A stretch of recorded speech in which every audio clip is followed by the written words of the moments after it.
ਕਿ ਤੜਕੇ ਸਵੇਰ ਦੇ 9 ਵਜੇ ਕੁੰਡਾ ਹੁਣ ਤੱਕ ਖੋਲਿਆ ਨਹੀਂ। ਕਿ ਚਾਹ ਲੈ ਕੇ ਮਾਂ ਬਾਹਰ ਅੱਗੇ ਖੜੀ ਕਹਿੰਦੀ ਅੱਜ ਪੁੱਤ ਮੇਰਾ ਬੋਲਿਆ ਨਹੀਂ। ਕਿ ਨਸ਼ਾ ਕਰਕੇ ਸੁੱਤਾ ਹੋਊ, ਏਦਾਂ ਤਾਂ ਹੋ ਨਹੀਂ ਸਕਦਾ। ਕਿ ਜ਼ਿੰਮੇਵਾਰੀਆਂ ਬਹੁਤ ਆ ਉਹਦੇ ਸਿਰ ਤੇ, ਇੰਨੀ ਲੇਟ ਤੱਕ ਤਾਂ ਸੋ ਨਹੀਂ ਸਕਦਾ।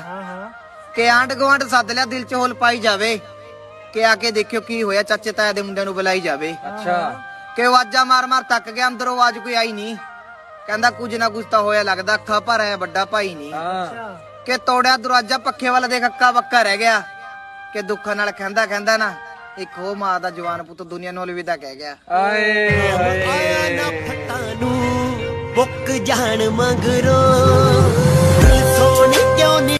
ਕਿ ਤੜਕੇ ਸਵੇਰ ਦੇ 9 ਵਜੇ ਕੁੰਡਾ ਹੁਣ ਤੱਕ ਖੋਲਿਆ ਨਹੀਂ। ਕਿ ਚਾਹ ਲੈ ਕੇ ਮਾਂ ਬਾਹਰ ਅੱਗੇ ਖੜੀ ਕਹਿੰਦੀ ਅੱਜ ਪੁੱਤ ਮੇਰਾ ਬੋਲਿਆ ਨਹੀਂ। ਕਿ ਨਸ਼ਾ ਕਰਕੇ ਸੁੱਤਾ ਹੋਊ, ਏਦਾਂ ਤਾਂ ਹੋ ਨਹੀਂ ਸਕਦਾ।